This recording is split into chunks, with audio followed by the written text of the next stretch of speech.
Well, how many of you look around in the parking lot and see some exciting things? Anybody see that? Yeah. Well, it's exciting to get inside the church uninjured and in one piece, right? Amen. Some of us were. They were good. Yeah, if you need extra help, you just ask one of us. We'll suit up and we'll get you ready to get out of here. You know, it's interesting, the process that we've come. When we bought this facility in, April, May, June of 2017, we had no idea what would happen here. And it was interesting, the construction guys, we open up the building so they can use the restroom. How many of you know that would be really important if you are out in the lot and need to use the restroom? So they come and go, and it's been interesting. I've had some contractors come in. We're trying to get landscaping and fencing and all that kind of stuff. And they come in the building, and it's really, really interesting how they want to see the facility. Now, my wife would say, oh, you're just really in love with the building because of the history and all that stuff. But no, they really are interested. And so I've had an opportunity to give tours, and they've gotten to see inside here. They walk in, and they just almost take a gasp of air, and they say, oh my word, I never would have realized how amazing this place is. And they see the restrooms and all that kind of stuff. But how many of you remember what it was like when we got here? How many of you remember that when we came in here, there was pink tile in the lobby area, and it was full of closets, and this room had wall-to-wall seating that went all the way around it. That was the old theater seating, that the cushions were about this thick, and it smelled like they were filled with hay. How many of you remember that? Anybody remember that when we first came in? Anybody remember the blue carpet that was in here? How many of you remember there was a wall that went along there, and that was a coat closet, and all those closets in the back? How many of you remember the black and white tile downstairs? Oh yeah. And the big old pillars. Yeah, Sean, Amber, I'm not Amber, it's just Sam and I remember that, and Davey and Kim. We spent better part of 2 days getting all that stuff out of here. It's been a long process of construction to get to this point, and I'm blessed to see the place the way it is. How many of you remember the holes in the wall over here, the doorways that went into what was the women's restroom, right? That was interesting. A doorway into the women's restroom from this big room. What was that all about? Yeah, we won't imagine what that was or anything like that, but it's been God's faithfulness to Him bringing us along in this process, and the fact that we have such a beautiful facility, and we have an opportunity to meet here on Sunday mornings, and now we're going to get to see some of the outside of the building redone, where, again, I'm really hopeful that when people see this facility, they're going to go, wow, there's something going on there. Maybe I should go check that out. Anybody agree with me in that respect? Say this with me. God knows what's best for my life. Say it again. God knows what's best for my life. Kids, would you say that with me? Would you say, God knows what's best for my life? How about you older kids? Those of you that think you're older kids anyway, or somewhere in there. Say, God knows what's best for my life. And now the rest of you older folks. God knows what's best for my life. You know, when we came in here in this building in June of 2017, we had a lot of vision, but we didn't know what would happen here. And I knew that it was going to be a journey, that we wouldn't see things happen overnight. I mean, it would have been nice the first couple of weeks we came in here and all of it was done, all the new plumbing and the drywall and the drop ceilings and the paint, the tile removed and the carpet. And I remember we got these chairs right before Christmas. Do you remember that too? I think we counted 7 different kinds of chairs in here for a long time. They worked. Some weren't as comfortable as the others, and we shuffled them around and see where you would all sit. Who gravitated toward the red padded ones and who sat in the middle. And no, I'm just kidding. We didn't do that. But it's been a long process, and I look at the construction outside and realize that we're getting closer and closer to completing really the construction on this building. Praise the Lord. Amen. I'm going to be thankful on that day when we can say, wow, it's done. Say this with me. God knows what's best for my life. There's a scripture that I want us to turn to today. If you have a Bible or a phone, I want us to turn to Proverbs. It's just a little bit past the middle of the Bible. It's Proverbs.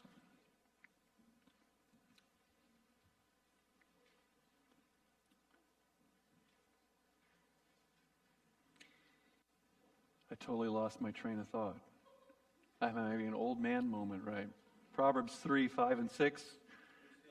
Thank you. I appreciate that. Trust in the Lord. Somebody tell me that. With all your heart. You have it up on the board yet, Sam? There we go. Proverbs 3, 5, and 6. Say this with me. Let's read it together. Trust in the Lord with all your heart, and lean not on your own understanding. In all your ways submit to him, and he will make your path straight. Trust in the Lord. What does that really mean? What does it mean to really give our trust over to him? What does that look like in our day-to-day lives? What does it mean to really say, God, I'm going to put my life in your hands? I wanted to tell you just a little story about my life and an opportunity that I had to trust him. Most of you can see my height and probably would ask the question. In fact, I get this a lot. Did you play basketball? Anybody figure that would be a question that happens? Obviously, you probably get that too. I always like to mess with people sometimes and say, no, I really never did. And they look at me like, oh, I'm just kidding. And of course, I played basketball.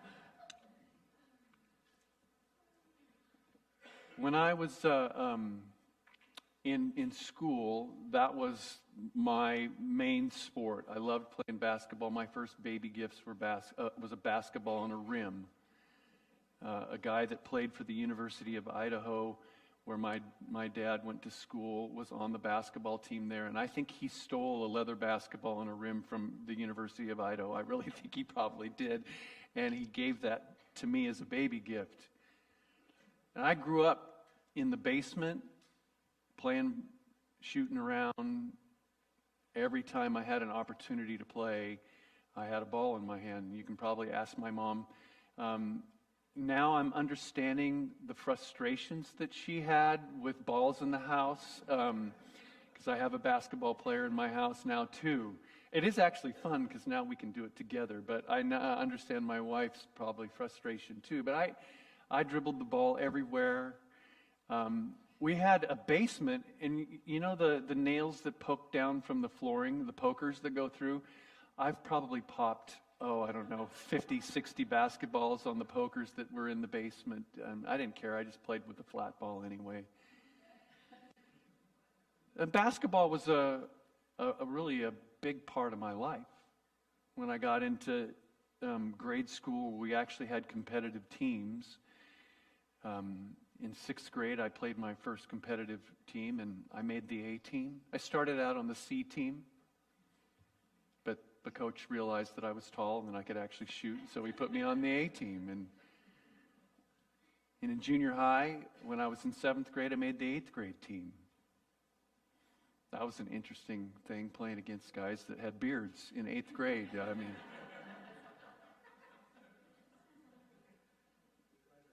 I had an opportunity to play in high school. When I was a sophomore, I really rode a lot of the bench, but I got to play on the varsity team. I practiced with the varsity. In my junior year, I got to be on the varsity, and I started. In my senior year, I was at least one of two of the stars of our team. People from all over the county would come to our small school. Our town was 1,000 people, and our gym held 2,000. And our gym was packed out every Friday night or Saturday to come watch the Prairie City Panthers play basketball. I'd go to the towns next to me, and there would be people that say, "Oh, you're the Cain kid." Yeah, I am. I watched you play. Well, don't you live 13 miles away from our gym? Yeah, but you guys are the best game in town. It was good and it was bad because people knew who I was, and I couldn't get away with anything because people knew. So I actually thought that I was going to play basketball in college.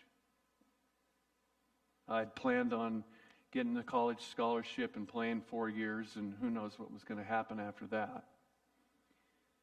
Some of you may have heard my story as I've talked about it, but when I tried out for one of the colleges I tried out for was a community college in Spokane, Washington, called Spokane Community College. But it was a feeder for Gonzaga. How many of you know Gonzaga's in the news right now? So I went for my tryout, and all the basketball players were on break. And so I played the assistant coach one-on-one for my tryout, and I smoked him 3 games in a row. He says, "Oh, this isn't much of a tryout." He says, "You need to come play real basketball." So he says, "I want you to be at Gonzaga's gym tomorrow at noon, and I'll get you in a pickup game." Okay. Say, God knows what's best for my life. So I showed up to Gonzaga at noon. My dad was there, and the assistant coach came in, sat down, and he said, "I'm going to get you in the next game." And we were in the main gym at Gonzaga, which was like, another world for me. The gym was bigger than my entire hometown. Serious, I'm not kidding you. It was huge. And he says, "All right, I want you to get in this game, and I want you to guard that guy." And he pointed out this guy is about 6'2", 6'3".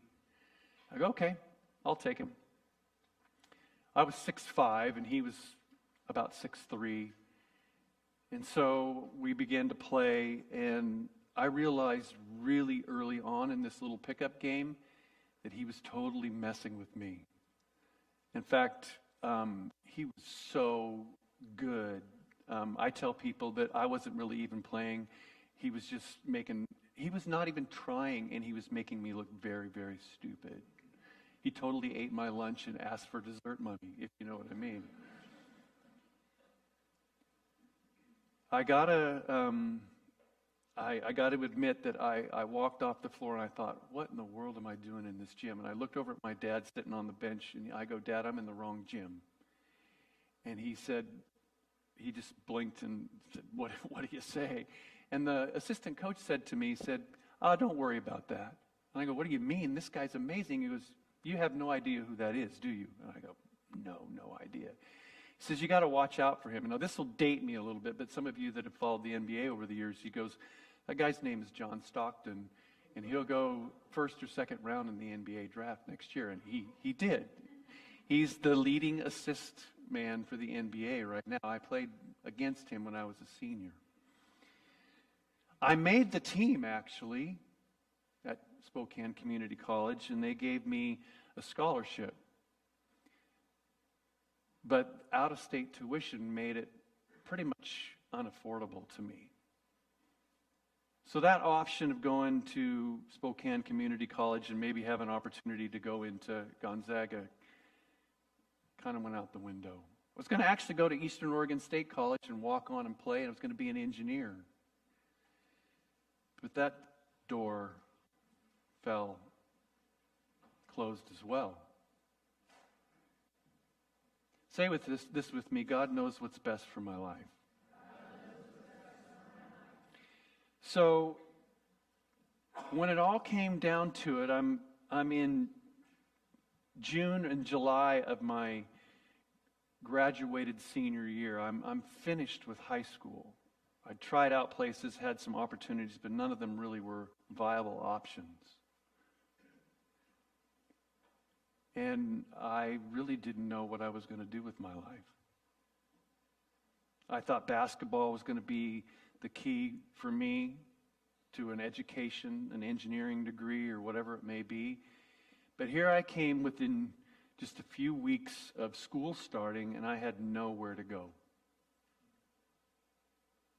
I'm contemplating the possibility of staying in my small hometown in eastern Oregon of 1,000 people and working for the city of Prairie City and laying sewer pipe or doing whatever they asked me to do, and wondering if that's where I'm going to grow up and get a job and all those kind of things, not really knowing. And I met a friend of mine. We were going to a Bible study, and he'd just come back from Salem, Oregon, and was living in the town 13 miles away from me. And he says, hey, he said, why don't you think about going to this little Bible school in Salem, Oregon? He says, it's a little 2-year program. He says, it's really a solid program. And he said, why don't you just go to Bible school for a year, get your foundation, see what God would do, and then explore other options. I don't know if I want to do that. I mean, that was just not on my radar. I was going to play basketball and be an engineer or a DJ. And I thought about a pharmacist too. Yeah, that's another story. I won't bust out my radio voice because that was a long time ago.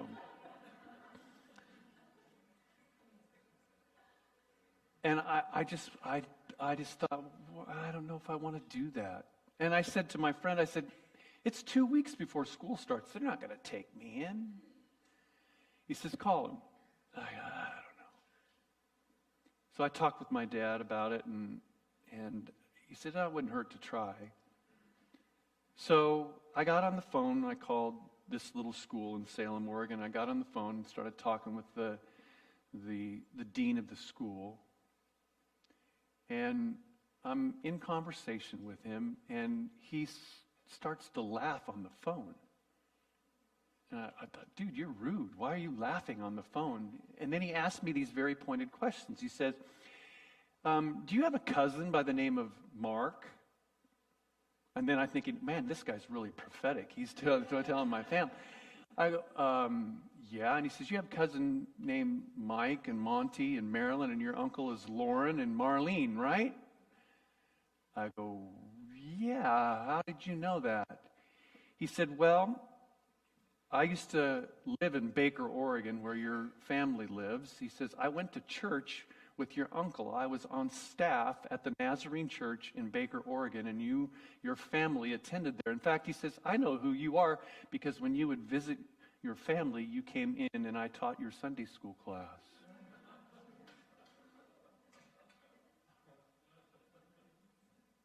You're serious, right? He goes, yeah. He said, I know who you are. I know who your dad is, your mom. I know you have a sister. I know your whole family. I said, well, can I come to Bible school? And he goes, move on down. I didn't have a place to live, but I had my friend that I'd known recommended me, say, hey, this big basketball player named Rob, he was 6'9" and weighed 340 pounds. He used to play ball, and his playing weight was about 240, but he was a little bit bigger at the time. When he walked through the door, he had to duck his head and turn sideways because he was so big. Say, God knows what's best for my life.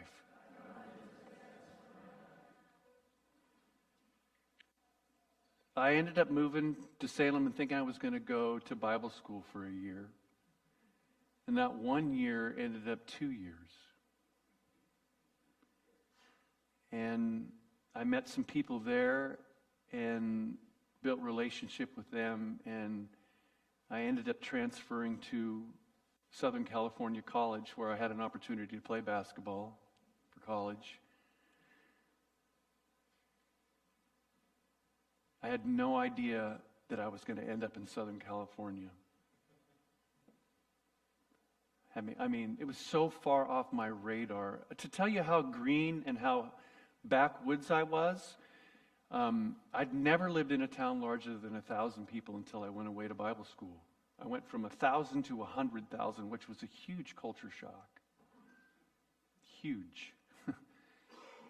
When I went to Los Angeles area, I went from 100,000 to 11 million. I was so green, I was driving down the freeway on the way to SCC, and I was paranoid that I was going to get on the freeway and end up in Mexico because our landlord at the apartment complex said, you're going to get down there on that freeway. If you're not careful, you're going to get in traffic. You won't be able to get off the freeway, and you're going to miss your turn. You're going to end up in Mexico. She told me that. Oh my gosh. There's some reality to that, but not quite that bad. But I'm driving down, and I see on the back of this brand new Toyota pickup, it said Carson, Carson, and I used to watch TV with my parents, and I actually thought that could be Johnny Carson. A personalized license plate. So I'm speeding up trying to catch up with this pickup, and it's this teenage kid, and I think, what the heck, well, maybe it's his son. Well, I didn't even realize I'd never seen one before, but it was a piece of paper that was advertising Carson Toyota dealership. They just bought a new car. I just had to know. That's how green I was. I was going to be a psychologist or a counselor. Huh? After being the engineer, the DJ, and the pharmacist, I decided that I was going to be a counselor. I got my bachelor's degree in psychology, and I thought I was going to go be an MFCC, marriage and family counselor. Say, God knows what's best for my life. So I actually graduated with my degree. I quit playing basketball because I realized that it wasn't a game anymore, and it was a business, and it wasn't fun anymore. All the eggs I'd put in that basket were wonderful, and I had a lot of fun playing, but it wasn't what it was cracked up to be. I was in a master's program to be a therapist, and it was hard. Not the workload, but just dealing with the curriculum and the travel. I was driving 1 hour each way to get to school, and I'd have professors that would show up an hour late and cancel class after I'd driven an hour. So it was a long thing. And I remember driving home, and I was involved in a small Foursquare church in Southern California, helping out in the junior high department. And I remember driving home, and I remember sensing the Lord say, because I was really frustrated with the counseling part of this stuff. Not that I didn't mind the counseling itself. It's just that in those days they were telling people you can't bring your faith into the counseling session. You got to leave that aside. Like, you can't bring faith into this. That how do you shut that off? I mean, how do I shut my faith off? How do I shut the wisdom that comes from the Holy Spirit off? How do I not talk about something so important? And I really felt the whisper of the Lord say to me, he says, I'm not calling you to patch people up to go to hell. Now, I'm not saying that counseling does that, because I think people in counseling is wonderful, and especially biblical counseling and people that are guiding. Well, I'm not an anti-counselor. I do a lot of it. But for me, God was calling me to something different. About the same time, the pastor I was serving with, he pulled me in the office and said, if you start running 30 junior high kids, I'll put you on staff. Now, I was working 3 jobs just to make ends meet. And I kind of laughed. I thought, oh, well, that's not going to happen. I'm here to serve because I love kids and all those things. Well, in about 6 months, guess what? There was 30 kids running. And true to his word, he brought me on staff. So here the DJ / engineer / pharmacist / marriage and family therapist is now smack dab in the middle of the life of a church, and it was not on my radar. Say, God knows what's best for my life.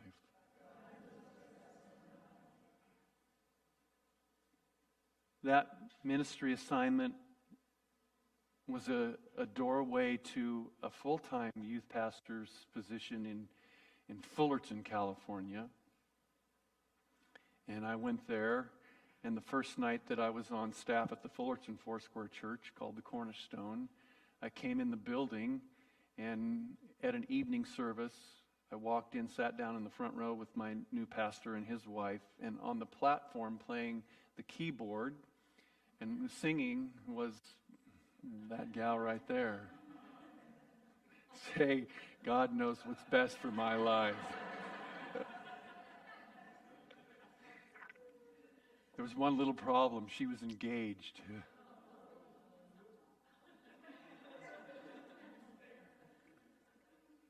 But I waited him out.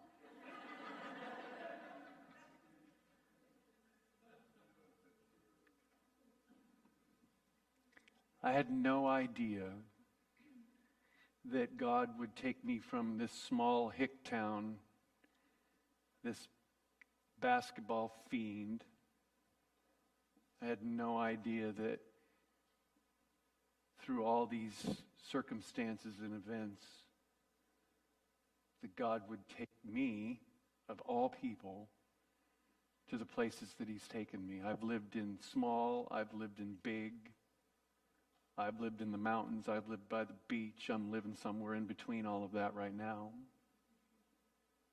I never even thought that He would take my church experience growing up, where I went to all kinds of different churches, just depending on the cities that we lived in. I've lived in small places where there was only one church, a community church. I attended the Baptist church, I've attended the Methodist church, I've attended the Lutheran church, I've attended the Assemblies of God. My church experience has been very small, and I've been a part of some very large churches as well. Say with me, God knows what's best for my life.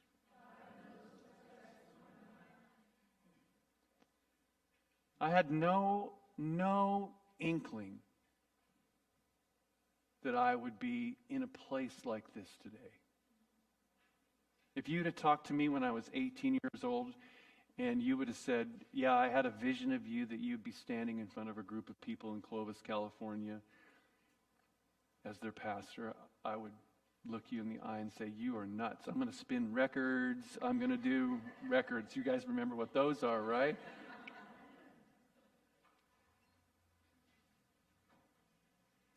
I've had lots of ups and downs in life. I've had lots of challenges. But God knows what's best for my life. And I may not know the end because He's still directing. It's a lot like this building. When we got it, it was a little bit of a mess. But through time and a lot of work together, incredible things are happening. And I don't know if I had the vision that would be what it would look like. But here we are now again in a place where we're seeing wonderful finishing touches come to a facility. And I really never did see the end of that when we started here. God knows what's best for our lives. God knows what's best for your life. Say that with me. God knows what's best for my life.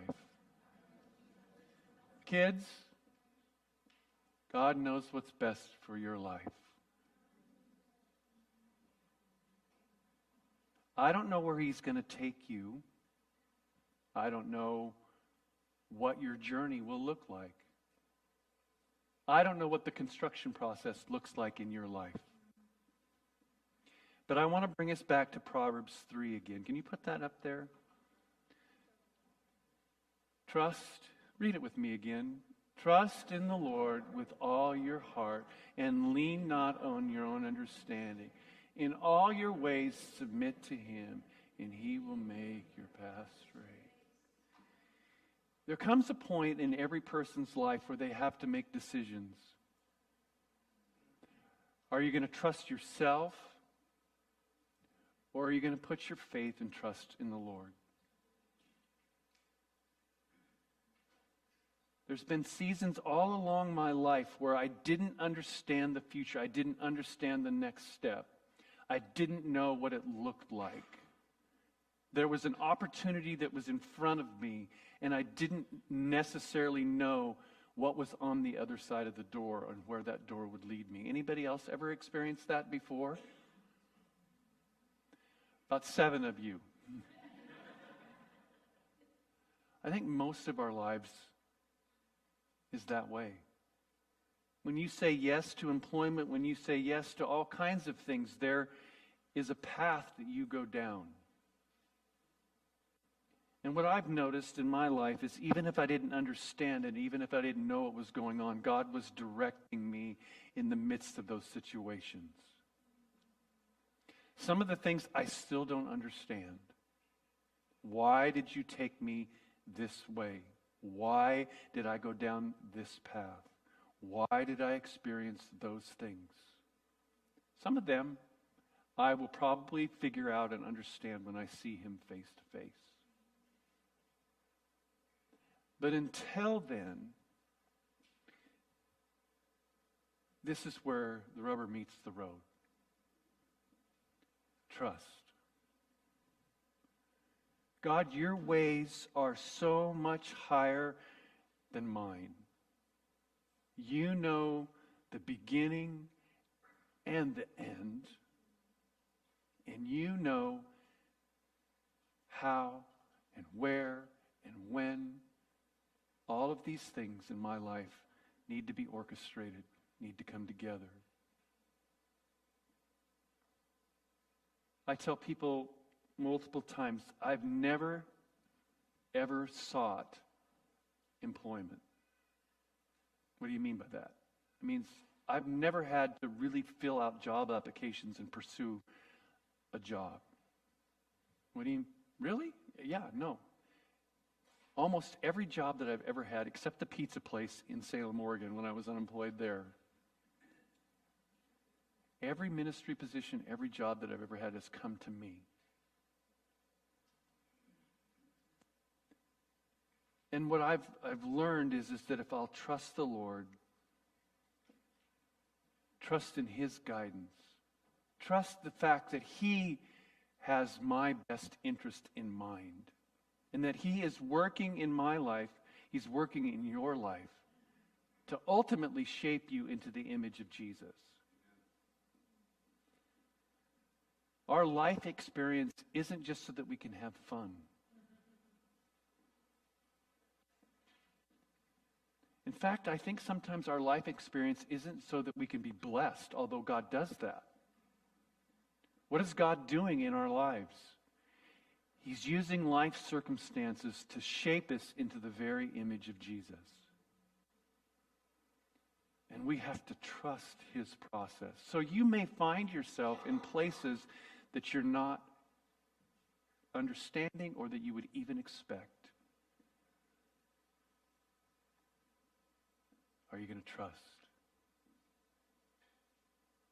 Kids, are you going to trust the Lord?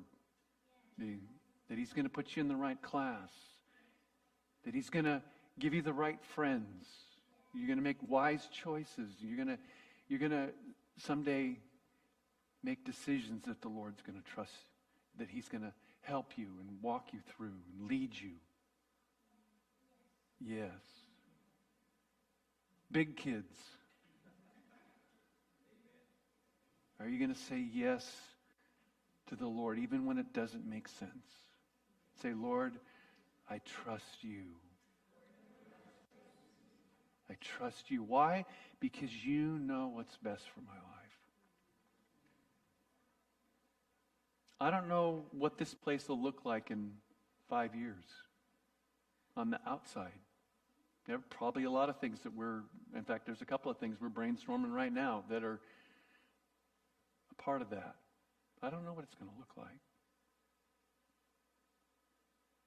Same way in our lives. I don't know where the Lord will take us, but I'm choosing to trust in him